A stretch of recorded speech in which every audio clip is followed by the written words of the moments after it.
Hey everyone, and welcome to another movie about Bitcoin news. Bitcoin has now hit the next target for price growth that we talked about in the last video.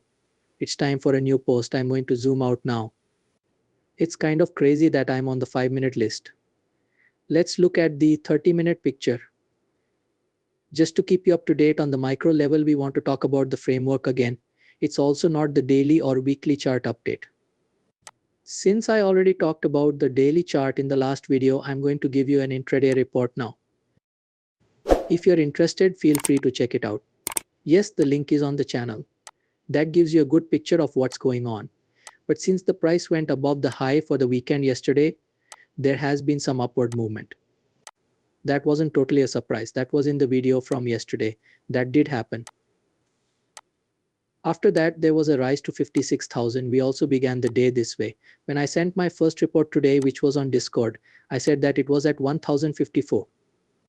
The price is getting close to the best guess for wave C of circle B. It is best to aim for wave C, which is 56,000, which is the 100% increase of wave A. C wave can go farther, but wouldn't normally go much further than the 138% extension. As of that time, the price had already been going up in small steps for a few hours. The FIB add-ons are shown here. In general, the range for a C wave goal is between 56K and 56,900. Okay, so this is where a C wave should usually end. But it needs to let us know when it's fully charged. What would that kind of thing be? Let's look at the Bitcoin live chart again. Usually we want to see a break below an earlier swing low, and even better, a 5-wave move down. The trend line from above has been tested again.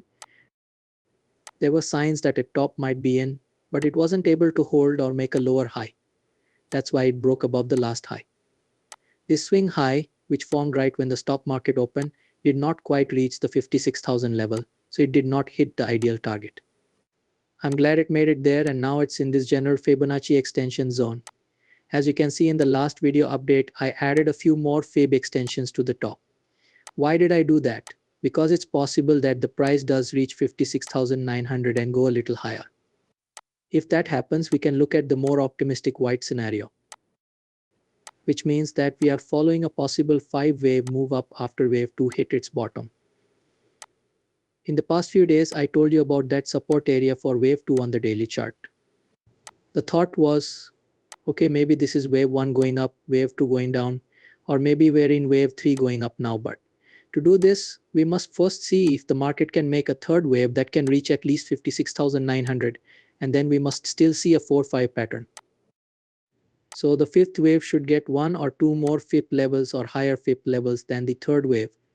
Assuming that the third wave could reach 56,900, since a smaller number would mean it's not a real third wave. That's the least amount of points that would be expected in the wide count.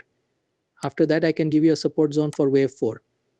Now, wave 4 would usually go back to, say, the 100% increase, or maybe even a little lower, but let's talk about 56K again. Then, as I already said, a fifth wave should hit the 1.618 or 1.786 zone. That's why I told you that if we get 5 waves above the 57,000 level, we can really make the bullish scenario favorite interpretation. We have a 3-wave move up right now.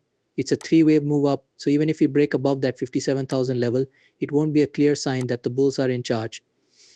It would just be a bigger gathering to fix things. At the moment, it's a corrective rise. It doesn't look like this move up was made on the spot. That is, the whole move would be a diagonal again. I can add the next support zone if we get 5 waves though. I expect prices to go down even more until then. But for now, the market hasn't confirmed the top. That's the latest news about Bitcoin. I hope you liked the news. Please leave a review and click like if you did. Please subscribe, and if you enjoy the videos a lot, please look into becoming a member of the channel. Also, don't forget to follow us on Instagram and Twitter for more posts. Thanks for seeing it.